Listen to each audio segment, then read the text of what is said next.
এখন যে ওটা দেবো সেটা হচ্ছে অ্যাকিউমেন। অ্যাকিউমেন শব্দ হলো তীক্ষ্ণ বুদ্ধি। সিনোনিম হচ্ছে insight, sagacity, shrewdness, perspicacity, and discernment, and penetration, and agility, mental sharpness, and keenness of judgment. আচ্ছা, ইন্টোনিম হচ্ছে ইগনোরেন্স, অগ্রতা, আনঅ্যাওয়ারনেস হচ্ছে অসচেতনতা, শ্যালোনেস অর্থাৎ চিন্তা বুদ্ধির কথার ক্ষেত্রে অগভীরতা, শ্যালোনেস।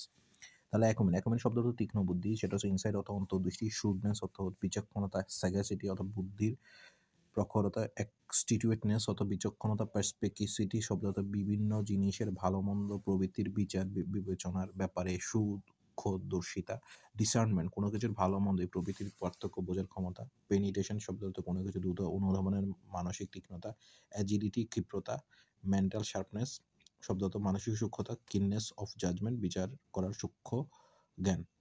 অ্যান্টোনিম হচ্ছে ইগনোরেন্স হতে অজ্ঞতা, আনঅ্যাওয়ারনেস হতে অসচেতনতা, শ্যালোনেস শব্দের অর্থ চিন্তা বুদ্ধি প্রভৃতির কথার অভিজ্ঞতা। অ্যাডাপ্ট শব্দ হতে খাপ খাওয়ানো বা মানিয়ে নেওয়া, এটা সিনোনিম হচ্ছে অ্যাডজাস্ট শব্দ হতে খাপ খাওয়া, কনফার্ম নিজেকে খাপ খাইয়ে নেওয়া, টেইলর কোনো কিছুকে পরিবর্তন করে সেটার সাথে খাপ খাইয়ে নেওয়ার চেষ্টা করা। হ্যাবিচুয়েট শব্দ অর্থ অভ্যাসে পরিণত, মডিফাই, এক্সট্রম শব্দ অর্থ অভ্যাস, স্যুট অ্যান্ড রিঅ্যাডজাস্ট শব্দের অর্থ পুনর্ব্যবস্থা করা। মিস ফিট শব্দের অর্থ বেমানান, ক্ল্যাশ শব্দের অর্থ অমিল। তাহলে অ্যাডাপ্ট শব্দ অর্থ খাপ খাওয়া, মানিয়ে নেওয়া। ধন্যবাদ।